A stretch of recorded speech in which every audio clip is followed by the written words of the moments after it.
All right. Betwabble, everybody. I'm live on both places. Okay, YouTube. Somebody type in if you can hear me. I got my microphone, so I'm trying to make sure that it's working and y'all can actually hear me. Just press a key or something. Just want to make sure I hooked it up right. I didn't even test it yesterday because it said it was just plug and go. So, all right. Betwabble, Talane, Trina, hey girl, hey. All right, y'all. So we get ready to get started here. Happy Monday, y'all. We are 3 days away from the new year. 3 days away from the new year.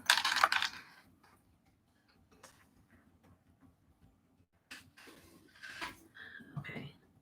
All right, y'all. So I'm guessing I can be heard up here on YouTube. My microphone should be good. Okay.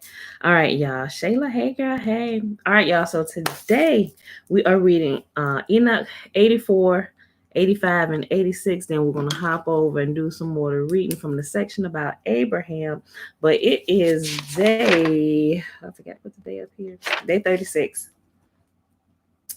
December the 28th, 2020, day 36 of year 3 of reading through the books of the law and the prophets and of the 3-year consecutive day count, day 705, 705. Please, peace and blessings out of y'all. Peace and blessings. All right, y'all. So let's go ahead and hop to it real quick. I'm going to go ahead and do the shimmer. Okay. Hear therefore, O Israel, and observe to do it, that all may be well with thee, and that ye may increase mightily, as Yahuwah, the God of our fathers, has promised thee, in the land that floweth with milk and honey. Hear, O Israel, Yahuwah our God, he is one God, and thou shalt love Yahuwah thy God with all thy heart, with all thy soul, with all thy might. And these words which I command thee this day shall be in thine heart, and thou shalt teach them diligently unto thy children, and shalt talk of them when thou sittest in thine house, and when thou walkest by the way, and when thou liest down, and when thou risest up. And thou shalt bind them for a sign upon thy hand, and they shall be as frontlets between thine eyes, and thou shalt write them upon the posts of thy house and on thy gates. And Yahuwah commanded us to do all these statutes to fear Yahuwah our God for our good always, that he might always preserve us alive as it is this day. And it shall be righteousness unto us if we observe to do all these commandments before Yahuwah our God, as he has commanded us. All right, beautiful people. So let's go ahead and start with Enoch chapter 84 today.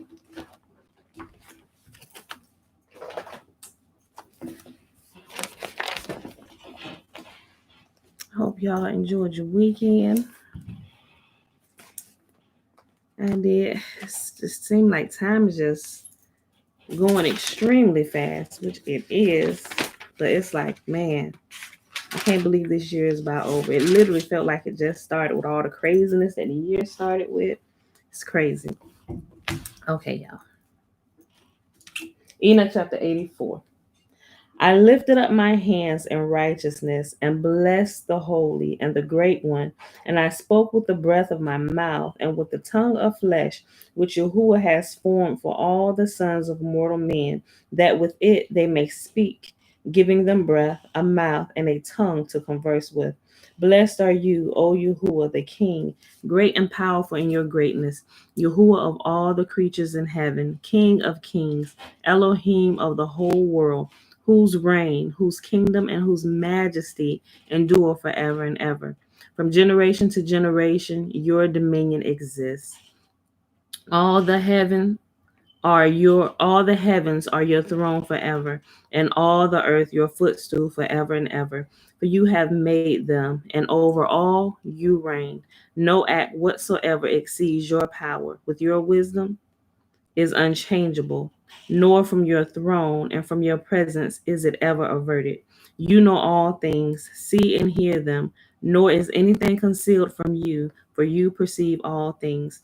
The angels of your heavens have transgressed, and on mortal flesh shall your wrath remain until the day of great judgment. Now then, O Yahuwah and mighty King, I entreat you and beseech you to grant my prayer, that a posterity may be left to me on the earth, and that all of mankind may not perish, that the earth may not be left destitute and destruction take place forever. O my Adonai, let the race perish from off the earth which has offended you, but let a righteous and upright race establish for the plant of a seed forever. Hide not your face, O Yahuwah, from the prayer of your servant. Enoch chapter 85. After this, I saw another dream, and I explained it to you, my son. I explained it all to you, my son. Enoch arose and said to his son Methuselah, to you, my son, will I speak. Hear my word and incline your ear to the visionary dream of your father.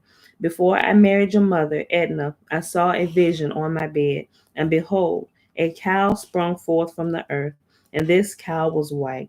Afterwards, a female heifer sprung forth, and with it another heifer. The one was black and one was red. The black heifer then struck the red one and pursued it over the earth. From that period, I could see nothing more of the red heifer, but the black one increased in bulk, and a female heifer came with him. After this, I saw that many cows proceeded forth, resembling him and following after him. The first female young one also went out into the presence of the first cow and sought the red heifer, but found him not. And she lamented with a great lamentation while she was seeking him. Then I looked until the first cow came to her, from which time she became silent and ceased to lament. Afterwards, she calved another white cow, and again calved many cows and black heifers. In my sleep, I also perceived a white bull, which in like manner grew and became a large white bull. After him, many white cows came forth, resembling him, and they began to calve many white cows, which resembled them and followed each other. Enoch chapter 86. Again, I looked attentively while sleeping. Remember, he's telling Methuselah about this dream that he had.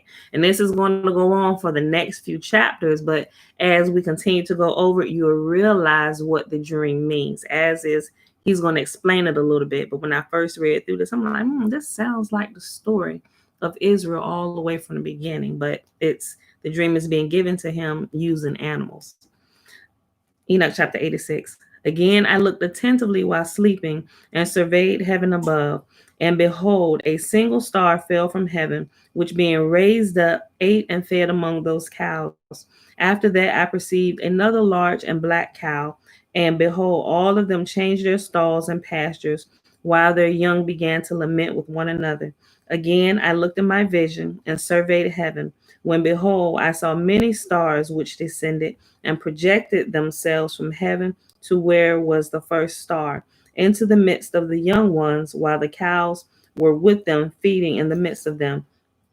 I looked at and observed them, when behold, they all acted after the manner of horses and began to approach the young cows, all of whom became pregnant and brought forth elephants, camels, and asses. At these, all the cows were alarmed and terrified when they began biting with their teeth, swallowing, and striking with their horns. They began also to devour the cows, and behold, all the children of the earth trembled, shook with terror at them, and suddenly fled away.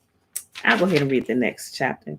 Again and again I perceived them when they began to strike and swallow each other, and the earth cried out. Then I raised my eyes a second time towards heaven and saw in a vision that, behold, there came forth from heaven, as it were the likeness of white men. One came forth from thence, and three from him. Those three who came forth last seized me by my hand, and raising me up from the generations of the earth, elevated me to a high station. Then they showed me the lofty tower on the earth, where every hill became diminished. And they said, remain here until you perceive what shall come upon those elephants, camels, and asses, upon the stars, and upon all the cows. And we'll pick this up tomorrow, and we're not going to finish the vision tomorrow, but we're going to keep reading it. So, but it gets pretty long. So, but it's gonna be good. You're gonna catch on. Shalom, shalom. Good day, Natasha, mother. Okay, y'all. So we're gonna stick a pin in this chapter right here, and we'll be back here tomorrow, faithfully, like we always are. And we're gonna hop over to the Legends of the Jews, and we're gonna pick up where we left off yesterday. And if you have a smaller book, the section is called Abraham in Canaan. And if you're in the same book I am, it's page 69. 69 is volume 1. All right, y'all. With 10 temptations, Abraham was tempted, and he withstood them all, showing how great was the love of Abraham. The first test to which he was subject was the departure from his native land. The hardships were many and severe which he encountered, and he was loath to leave his home. Besides, he spoke to Yahuwah and said, "Will not the people talk about me and say, he is endeavoring to bring the nations under the wings of the Shekinah, yet he leaves his old father in Haran and he goes away." But Yahuwah answered him and said, "Dismiss all care concerning thy father and thy kinsmen from thy thoughts. Though they speak words of kindness to thee, yet they are all of one mind to ruin thee." Then Abraham forsook his father in Haran and journeyed to Canaan, accompanied by the blessings of Yahuwah, who said unto him, "I will make of thee a great nation, and I will bless thee and make thy name great." These three blessings were to counteract the evil consequences which he feared would follow immigration, for traveling from place to place interferes with the growth of the family. It lessens one's substance, and it diminishes the consideration one enjoys. The greatest of all blessings, however, was the word of Yahuwah, "And be thou a blessing." The meaning of this was that whoever came in contact with Abraham was blessed. Even the mariners on the sea were indebted to him for prosperous voyages. Besides, Yahuwah held out the promise to him that in time to come, his name would be mentioned in the benedictions. Yahuwah would be praised as the shield of Abraham, a distinction accorded to no other mortal except for David. But the words, "and be thou a blessing," will be fulfilled only in the future world, when the seed of Abraham shall be known among the nations, and his offspring among the peoples, as the seed which Yahuwah hath blessed.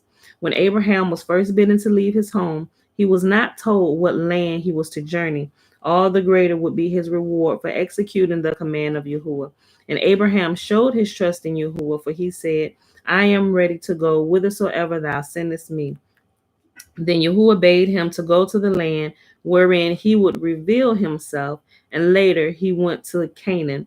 Yahuwah appeared to him, and he knew that it was the promised land. On entering Canaan, Abraham did not yet know that it was the land appointed for his inheritance. Nevertheless, he rejoiced when he reached it. In Mesopotamia and in Aram Naharaim, the inhabitants of which he had seen eating and drinking and acting wantonly, he had always wished, "Oh, that my portion may not be in this land." But when he came to Canaan, he observed the people devoted themselves industriously to cultivation of the land. And he said, "Oh, that my portion may be in this land." Then Yahuwah spoke to him and said, "Unto thy seed will I give this land." Happy in these joyous tidings, Abraham erected an altar to Yahuwah to give thanks unto him for the promise, and then he journeyed on southward in the direction of the spot whereon the temple was once to stand. In Hebron, he again erected an altar, thus taking possession of the land in a measure. And likewise, he raised an altar in Ai, because he foresaw that a misfortune would befall his offspring there at the conquest of the land under Joshua.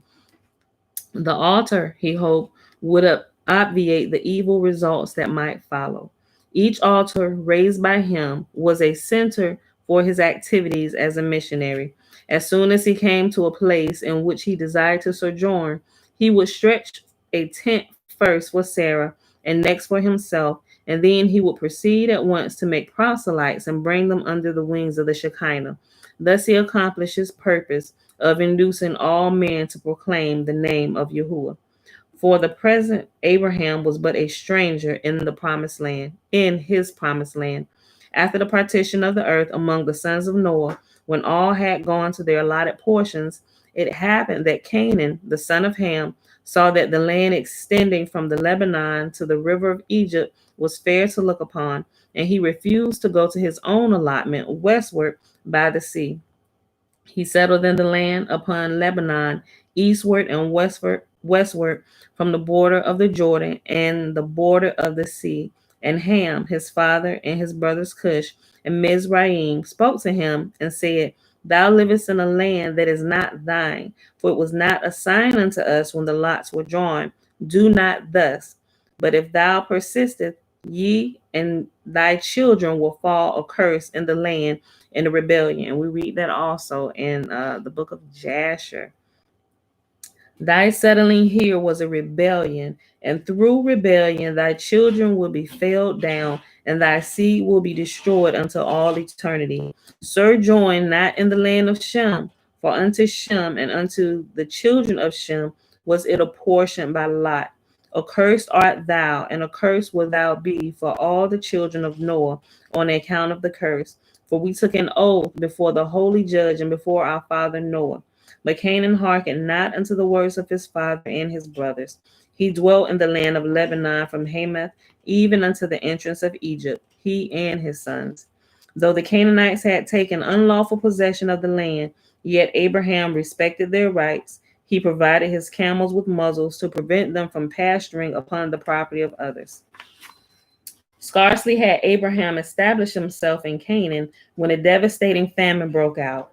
One of the 10 God-appointed famines for the chastisement of men. The first of them came in the time of Adam. Is naming out the famines that Yahuwah was said are sure to come. What is this? Not closed. Clear. Okay. All right. Scarcely had Abraham established himself in Canaan when a devastating famine broke out. One of the 10 Yahuwah appointed famines for the chastisement of men. The first of them came in the time of Adam, when Yahuwah cursed the ground for his sake. The second was this one in the time of Abraham. The third compelled Isaac to take up his abode among the Philistines. The ravages of the fourth drove the sons of Jacob into Egypt to buy grain for food.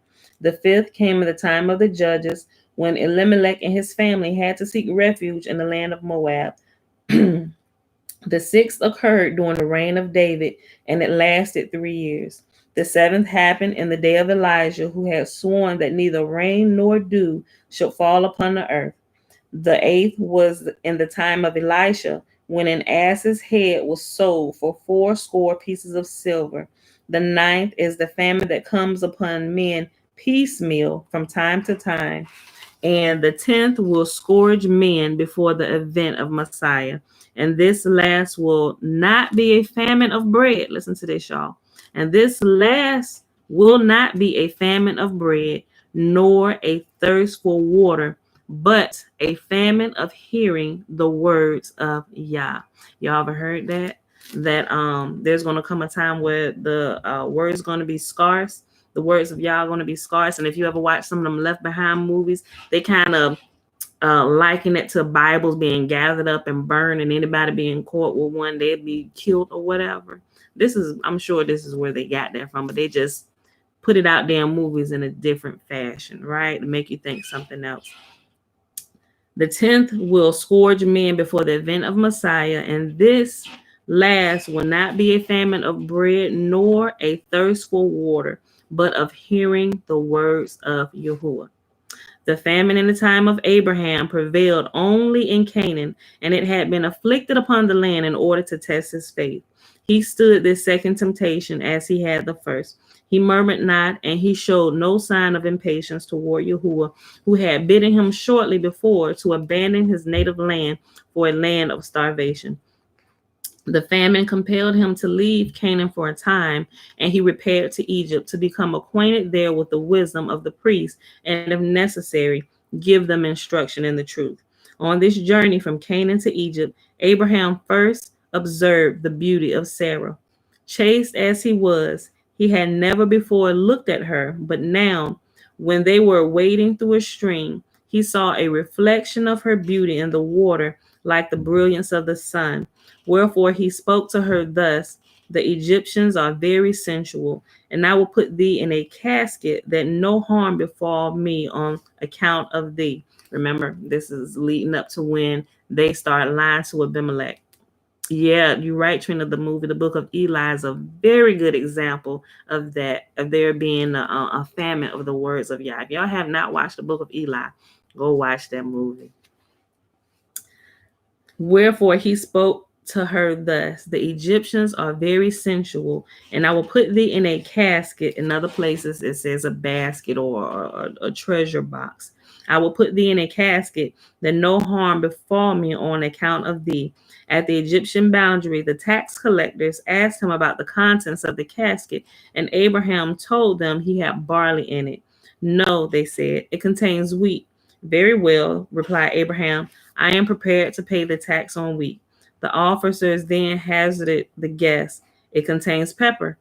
Abraham agreed to pay the tax on the pepper, and when they charged him with concealing gold in a casket, he did not refuse to pay the tax on gold and finally on precious stones. So they really just wanted that casket open. They didn't really know what was in there, so they figured we're going to hit him with the most expensive tax so he can pay on it. But Abraham was like, I don't care. Whatever you're trying to charge him with, I'm going to pay the tax on that. Or whatever you can even guess, I'm going to pay the tax on that. Just don't open the casket, okay? I'm going to give you the highest price. But listen, they won't go on for that. Listen.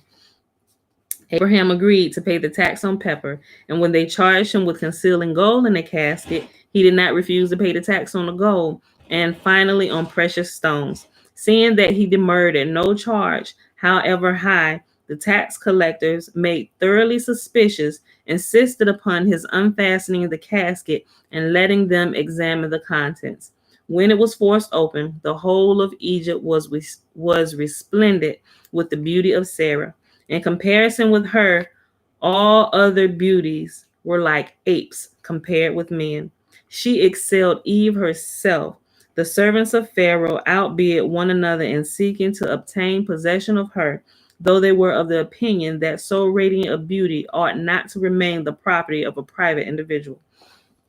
They reported the matter to the king, and Pharaoh sent a powerful armed force to bring Sarah to the palace, and so bewitched was he by her charm that those who had brought him the news of her coming into Egypt were loaded down with bountiful gifts. We apparently have not seen beauty as beautiful as she was, and also apparently Joseph was just as beautiful. Remember the Pharaoh's wife, she was sick, she was love struck with his beauty. Even the maidens that came in and looked upon them, they cut themselves because they were so enamored and gazing at the beauty that this figure carried. Man, I don't know if there's anybody alive today that carries this type of beauty. And it's probably a good thing because we see all kinds of blowing up stuff and deceitfulness just to get a piece of that, right? Amid tears, Abraham offered up a prayer. He entreated Yahuwah in these words: Is this the reward for my confidence in thee? For the sake of thy grace and thy loving kindness, let not my hope be put to shame. Sarah also implored Yahuwah, saying, O Yah, thou did bid my Lord Abraham to leave his home, the land of his fathers, and journey to Canaan, and thou did promise him to do good unto him if he fulfilled thy commands. And now we have done as thou did command us to do. We left our country and our kindred, and we journeyed to a strange land, unto a people which we knew not heretofore. We came hither to save our people from starvation, and now hath this terrible misfortune befallen. O Yah, help me and save me from the hand of this enemy. For the sake of thy grace, show me good. An angel appeared unto Sarah while she was in the presence of the king, to whom he was not visible, and he bade her take courage, saying, Fear not, Sarah, for Yahuwah hath heard thy prayer. The king questioned Sarah as to the man in the company of whom she had come to Egypt, and Sarah called Abraham her brother. Pharaoh pledged himself to make Abraham great and powerful, to do for him whatever she wished. He sent much gold and silver to Abraham, and diamonds and pearls, sheep and oxen, and men slaves and women slaves, and he assigned a residence to him within the precincts of the royal palace. In the love he bore for Sarah, he wrote out a marriage contract, deeding to her all he owned in the way of gold and silver, and men slaves and women slaves, and the province of Goshen besides, the province occupied in later days by the descendants of Sarah, because it was their property. Most remarkable of all, he gave her his own daughter Hagar as a slave, for he preferred to see his daughter, the servant of Sarah, to reigning as the mistress in another harem. His his free-handed generosity availed not. During the night, he was about to approach Sarah. An angel appeared armed with a stick, and if Pharaoh but touched Sarah's shoe to remove it from her foot, the angel planted a blow upon his hand, and when he grasped her dress, a second blow followed. At each blow he was about to deal, the angel asked Sarah whether he was to let it descend, and if she bade him give Pharaoh a moment. And if she bade him give Pharaoh a moment to recover himself, he waited and did as she desired. And another great miracle came to pass. Pharaoh and his nobles and his servants, the very walls of his house and his bed were afflicted with leprosy, and he could not indulge his carnal desires. This night in which Pharaoh and his court suffered their well deserved punishment was the night of the 15th of Nisan, the same night wherein Yahuwah visited the Egyptians in a later time in order to redeem Israel, the descendants of Sarah.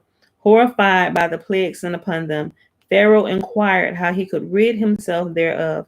He applied to the priest, from whom he found out the true cause of his affliction, which was corroborated by Sarah. He then sent for Abraham and returned his wife to him, pure and untouched, and excused himself for what had happened, saying that he had the intention of connecting himself in marriage with him, whom he had thought to be the brother of Sarah. He bestowed rich gifts upon the husband and the wife, and they departed for Canaan after 3 months' sojourn in Egypt. Arrived in Canaan, they sought the same night shelters as which they had rested before, in order to pay their accounts, and also to teach by their example that it is not proper to seek new quarters unless one is forced to it.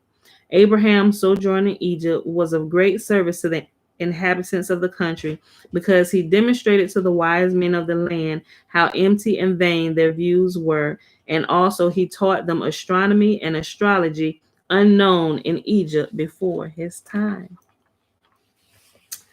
First Pharaoh, I'm gonna just let that sink in. Y'all think about that for a little while. I'll read that last sentence again, right? Abraham's sojourn in Egypt was of great service to the inhabitants of the country, because he demonstrated to the wise men of the land how empty and vain their views were. And also Abraham taught them, and he also taught them astronomy and astrology unknown in Egypt before his time. And just in case you don't know the difference between the two, astronomy is the actual constellation of the stars, and astrology is the study of them. So you got to kind of look at the proper definitions of stuff, right? Especially if you see horoscopes and stuff, it kind of throw you off a little bit. But astrology is simply the explanation or the detailing of the of astronomy, of the clock in the sky. Okay. The first Pharaoh. The Egyptian ruler, whose meeting with Abraham had proved to be so untoward an event, was the first to bear the name of Pharaoh. The succeeding kings were named thus after him. The origin of the name is connected with the life and adventures of Rechion, Have-not, a wise man, handsome and poor, who lived in the land of Shinar. Finding himself unable to support himself in Shinar, he resolved to depart for Egypt, where he expected to display his wisdom before the king. Ashwerosh, the son of Anam, perhaps he would find grace in the eyes of the king, who would give Rechion the opportunity of supporting himself and rising to be a great man. When he reached Egypt, he learned that it was the custom of the country for the king to remain in retirement in his palace, removed from the sight of the people. Only on one day of the year he showed himself in public and received all who had a petition to submit to him. Richer by disappointment, Rekion knew not how he was to earn a livelihood in the strange country. He was forced to spend the night in a ruin, hungry as he was. The next day, he decided to try to earn something by selling vegetables. By a lucky chance, he fell in with some dealers in vegetables, but as he did not know the customs of the country, his new undertaking was not favored with good fortune. Ruffians assaulted him, snatched his wares from him, and made a laughing stock of him. The second night, oh, okay. I was about to give me something. I'm about to be somebody. Okay, all right, babe. Love you. Have a good day.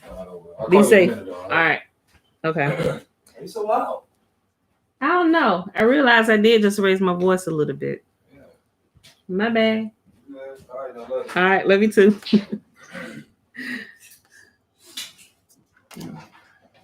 Okay. The second night, which he was compelled to spend in the ruin again, a sly plan ripened in his mind. He arose and gathered together a crew of 30 lusty fellows. He took them to the graveyard and bade them, in the name of the king, charge 200 pieces of silver for everybody they buried. Otherwise, intermittent was to be prevented. Meaning, okay, if they didn't pay the money, you can't bury the bodies here. Okay, they didn't even own it, but they concocted a plan, y'all. In this way, he succeeded in amassing great wealth within 8 months. Not only did he acquire silver, gold, and precious gems, but he also attached a considerable force, armed and mounted, to his person. On the day on which the king appeared among the people, they began to complain of this tax upon the dead.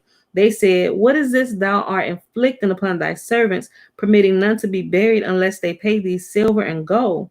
Has a thing like this come to pass in the world since the days of Adam, that the dead should not be interred unless money is paid therefor? We know well that it is the privilege of the king to take an annual tax for the living, but thou takest tribute from the dead too, and thou exactest it day by day. O king, we cannot endure this any longer, for the whole of the city is ruined thereby." The king, who had no suspicions of Rakion's doings, fell into a great rage when the people gave him information about them. He ordered him and his armed force to appear before him. Rakion did not come empty-handed. He was preceded by 1,000 youths and maidens, mounted upon steeds and arrayed in state apparel. These were present to the king. These were a present to the king. When he himself stepped before the king, he delivered gold, silver, and diamonds to get him in great abundance and a magnificent charger. These gifts and the display of splendor did not fail of taking effect upon the king. And when Rakion, in well considered words and with a pliant tongue, described the undertaking, he won not only the king to his side, but the whole court. And the king said to him, "No longer shalt thou be called Rakion, have not, but Pharaoh, paymaster, for thou did collect taxes from the dead." So profound was the impression made by Rakion that the king, the grandees, and all the people all together resolved to put the guidance of the realm into the hands of Pharaoh.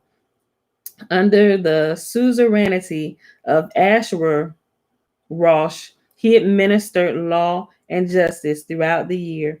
Only the one day he showed himself to the people did the king himself give judgment and decide cases. Through the power thus conferred upon him and through the cunning practices, Pharaoh succeeded in usurping royal authority, and he collected taxes from all the inhabitants of Egypt. Nevertheless, he was beloved of the people, and it was decreed that every ruler of Egypt should thenceforth bear the name Pharaoh. All right, my beautiful people. This next section, we probably should read this because let's talk about Melchizedek. Okay. We can go ahead and read this next section, and that's going to be it. Okay. Good morning, Anita. Good morning. Okay.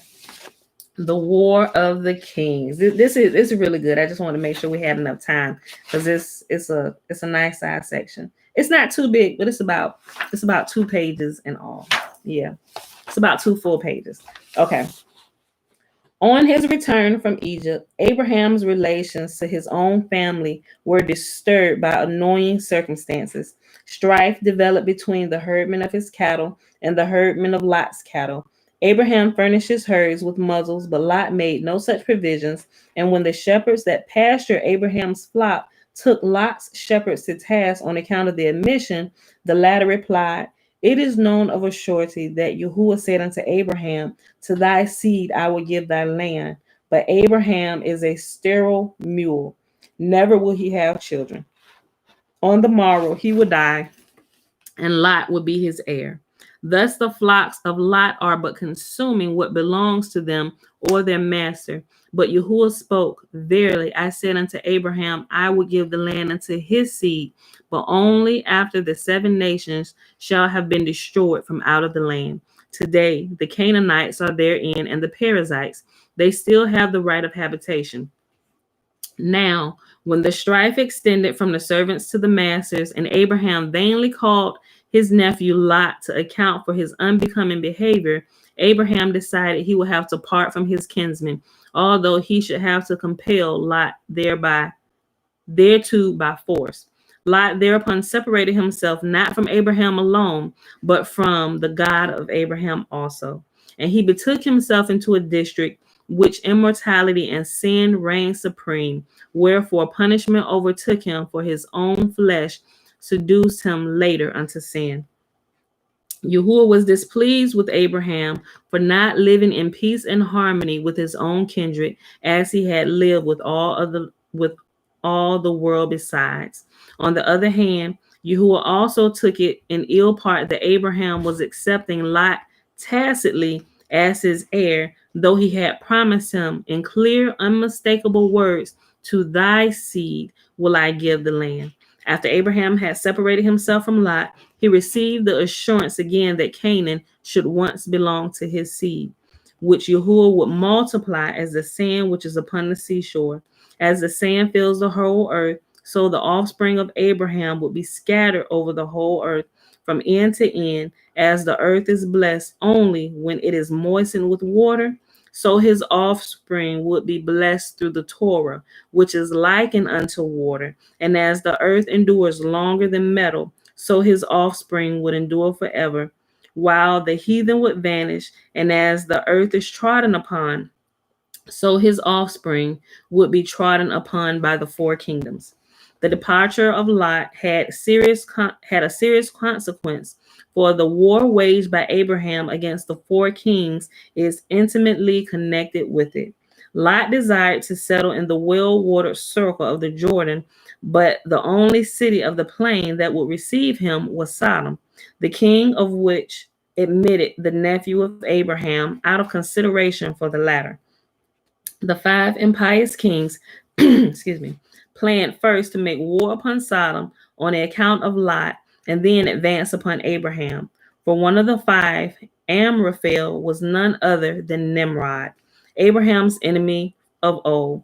The immediate occasion for the war was this: Kedorlaomer, one of Nimrod's generals, rebelled against him after the builders of the tower were dispersed, and he set himself up as king of Elam. Then he subjugated the Hamitic tribes living in the 5 cities of the plain of the Jordan and made them tributary, or made them pay taxes. For 12 years they were faithful to their sovereign ruler, Kedorlaomer, but then they refused to pay the tribute, and they persisted in their insubordination for 13 years.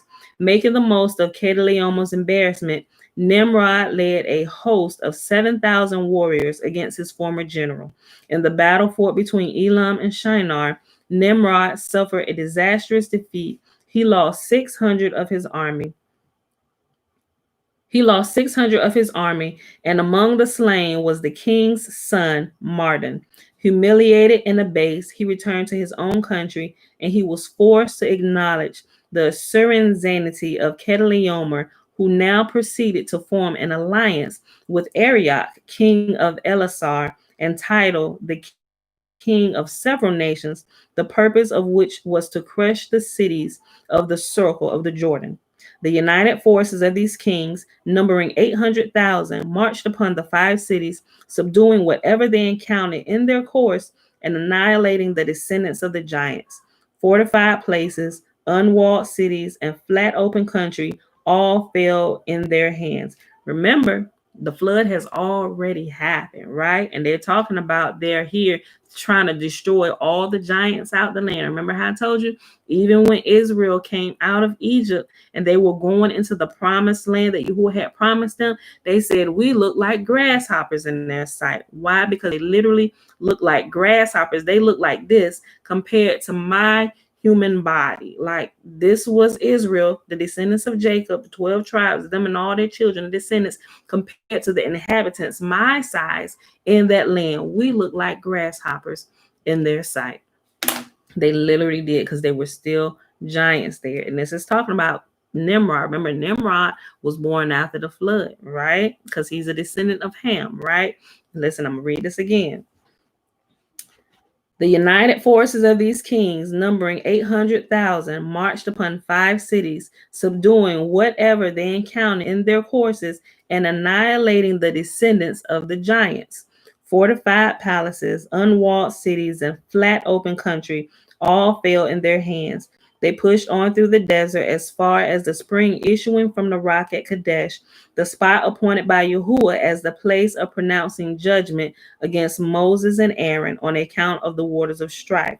Thence they turned toward the central portion of Palestine, the country of dates, where they encountered the 5 godless kings: Bera, the villain, king of Sodom; Bersha, the sinner, the king of Gomorrah; Shinab, the father hater, king of Admah; Shemiber, the voluptuary, king of Zeboim; and the king of Bela, the city that devours its inhabitants. The 5 were routed in the fruitful vale of Sidon, the canals of which later formed the Dead Sea.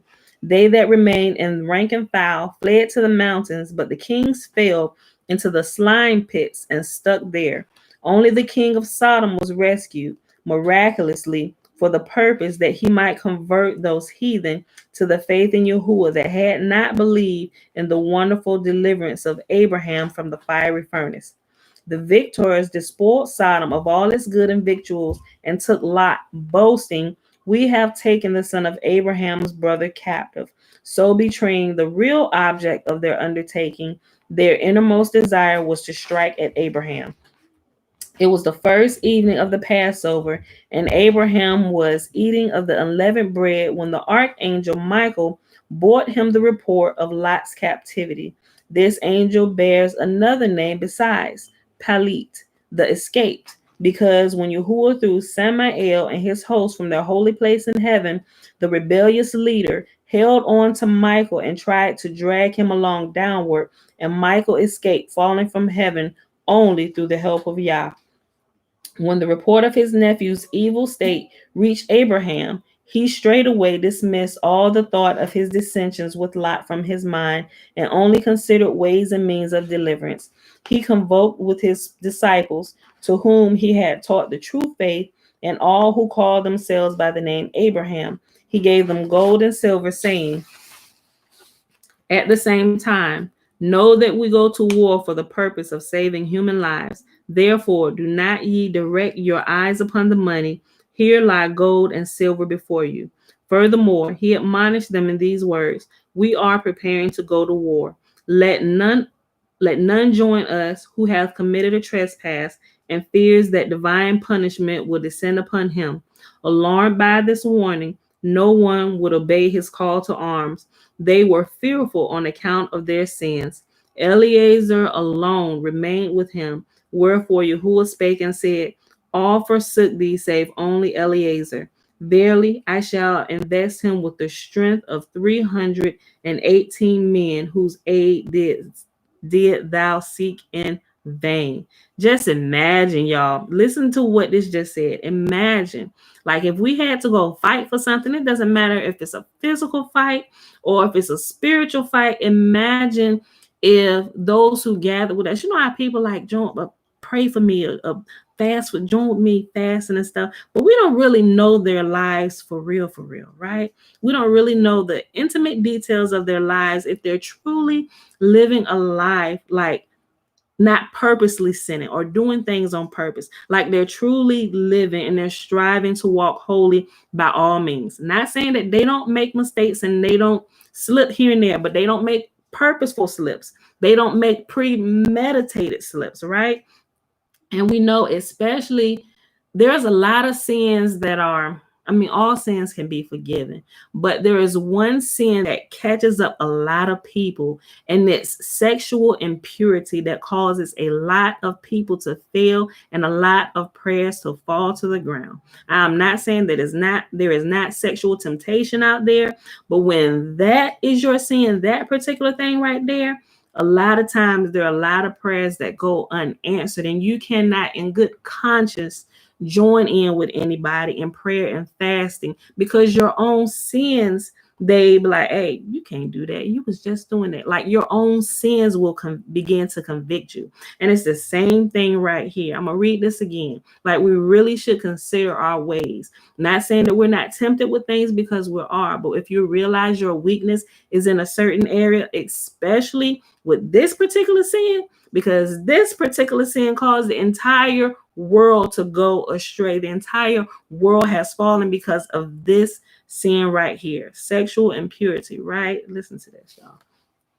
We got to be careful. We have to be really careful. If that is your vice, you have to take, I mean, if you got any kind of addiction to anything or any kind of problem, you really have to make strides to change your surroundings, what you see, what you hear, what you say, like where you go. There has to be like you have to get rain over that real quick. Otherwise, that sin is gonna keep you from the presence of the Most High, like literally all your days. It really will. That sin right there will have you so far gone, so much faster than any other sin, that it's not even funny. I'm gonna read this again. Know that we go to war for the purpose of saving human lives, even if we're physically going to war or we're going to war in prayer. Like, this is that serious, people. Know that we go to war for the purpose of saving human lives. Therefore, do ye not direct your eyes upon the money. Here lie gold and silver before you. Furthermore, he admonished them in these words: we are preparing to go to war. Let none join us who has committed a trespass and fears that divine punishment will descend upon him. Alarmed by his warning, not one would obey his call to arms. They were fearful on the account of their sins. Like, people, like I said, people know what they do in private. And people know that, ooh, I don't want to die today. I need to get myself together. Like, some people like, I ain't going to church. I don't play with God. Like, they know. At least they're being honest. At least they don't purposely join themselves to something knowing that this could be my last day on earth, because the life I'm living, it is not pure. It is not holy. I need forgiveness for my sins. And they will step back. And kudos to those who step back and who know that, because first of all, you get to live another day. Second of all, you need to go repent, because you are conscious that you are sinning and living in a state that could literally get you gone, like literally, and separate you from Yah forever. So like for those that still just think they can get in there and offer up prayers with filthy lies, I would admonish you to stop doing that and literally really try to cleanse your life before you go before the Most High, before you go before the Most Holy. Like, okay, I'm going to stop right there.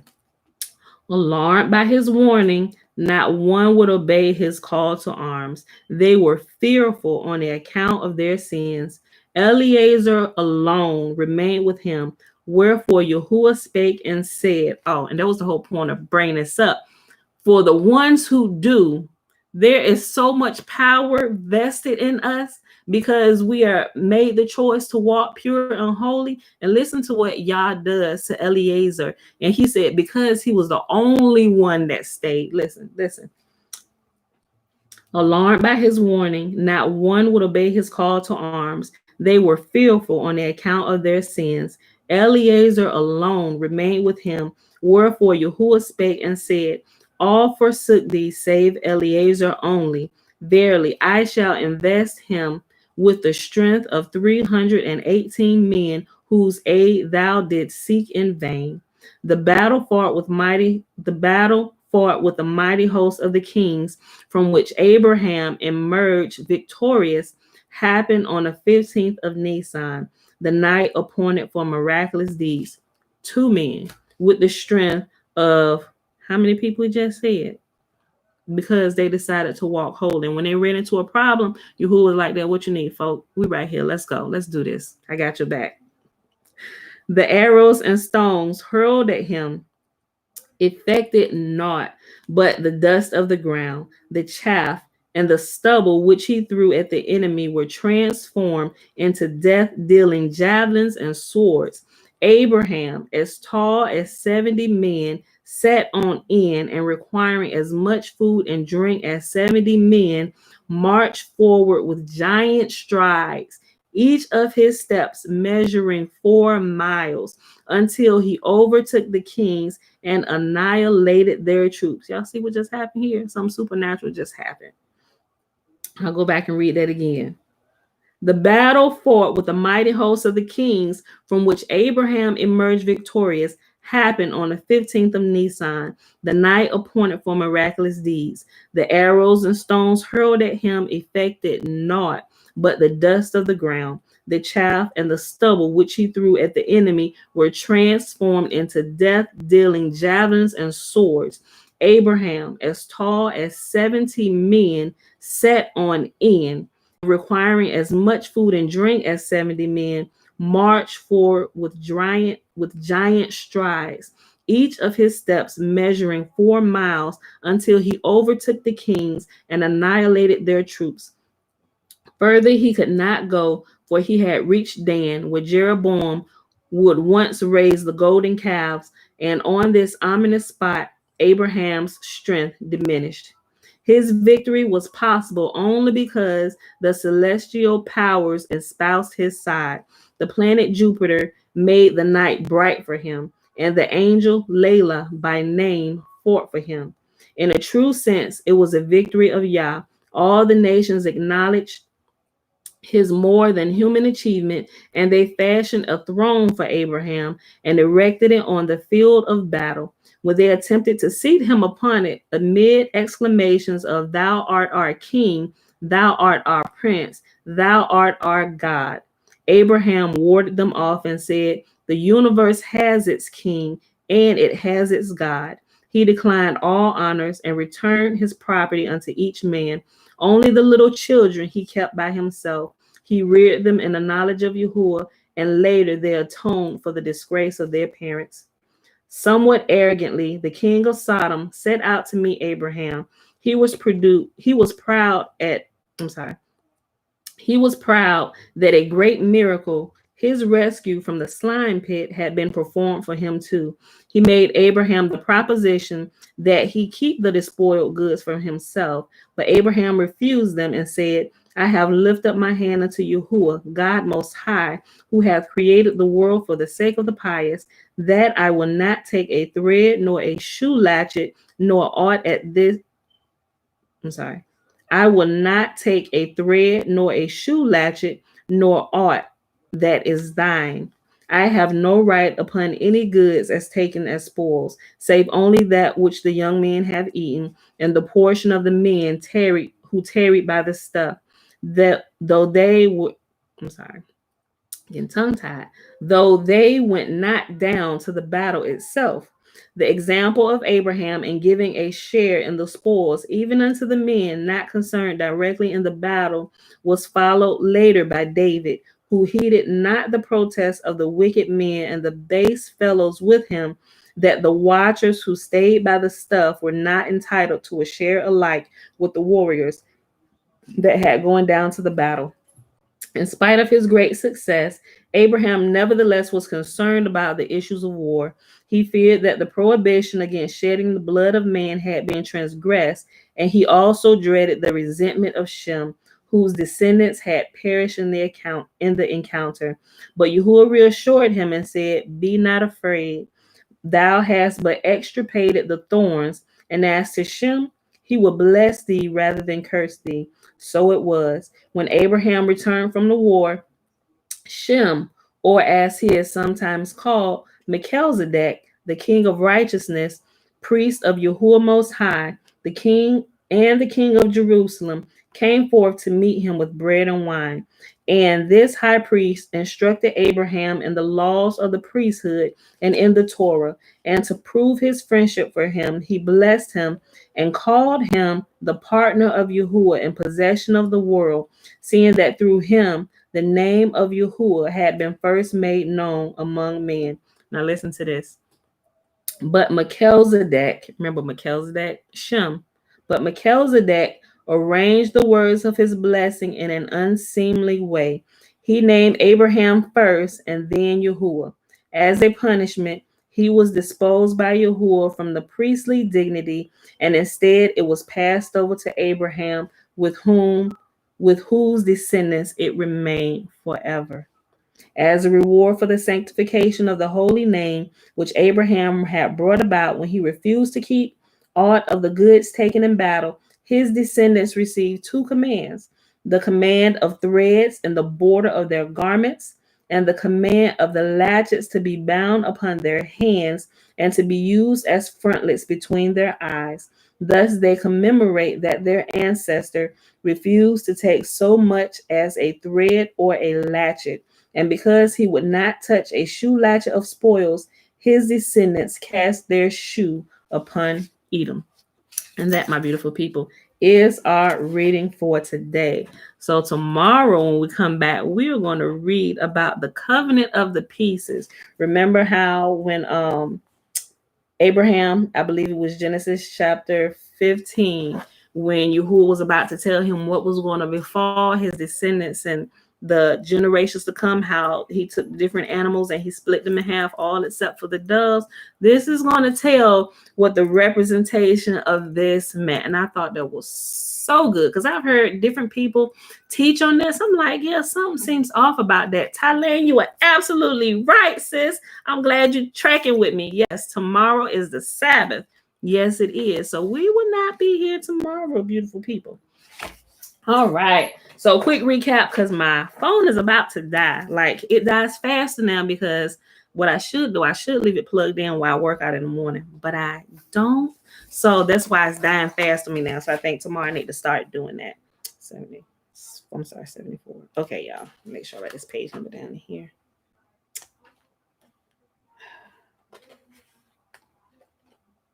69. Okay.